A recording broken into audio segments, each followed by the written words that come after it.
NEET UG പരീക്ഷ ക്രമക്കേടിൽ അറസ്റ്റിലായ ബിവാൽ സഹോദരങ്ങൾ നേരത്തെയും ചോദ്യപേപ്പർ ചോർത്തിയെന്ന സംശയത്തിൽ അന്വേഷണ സംഘം ഈ കുടുംബത്തിലെ 4 പേർ കഴിഞ്ഞ വർഷം നീറ്റ് പരീക്ഷ പാസ്സായിരുന്നു. ഇതിൽ ദുരൂഹതയുണ്ടോ എന്നാണ് ഇപ്പോൾ CBI അന്വേഷിക്കുന്നത്. ഈ വർഷം പരീക്ഷ എഴുതിയ ദിനേശ് ബിവാലിന്റെ മകൻ ഒളിവിലാണിപ്പോൾ. PR അരവിന്ദ് വീണ്ടും ചേരുന്നു ഡൽഹിയിൽ നിന്ന്. അരവിന്ദ്, കുടുംബത്തോടെ പരീക്ഷ എഴുതി ജയിച്ചിട്ടുണ്ടല്ലേ, അന്വേഷിക്കണമല്ലോ. Good morning.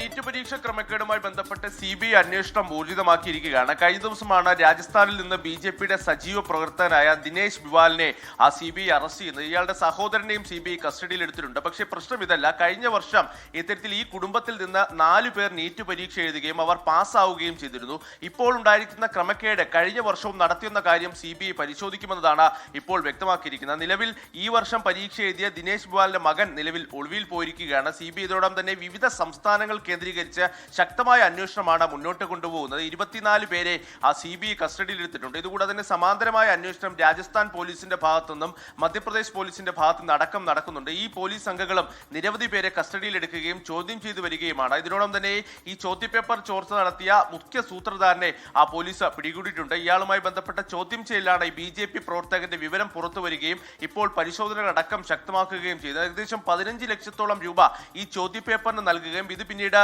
നിരവധി പേർക്ക് കൈമാറി നടക്കമുള്ള കാര്യങ്ങളാണ് CBI ഇപ്പോൾ വ്യക്തമാക്കിയിരിക്കുന്നത്. എന്നാലും കൂടുതൽ അന്വേഷണം നടക്കുകയും കൂടുതൽ പേരിലേക്ക് അടക്കം ഈ അന്വേഷണം നീളുമെന്ന് തന്നെ CBI വ്യക്തമാക്കിയിരിക്കുന്നു. അതേസമയം കൂടിയാണ് കഴിഞ്ഞ വർഷത്തെ പരീക്ഷ കൂടി അന്വേഷണ പരിധിയിൽ കൊണ്ടുവരാൻ ഇപ്പോൾ CBI തീരുമാനിച്ചിരിക്കുന്നത്. SK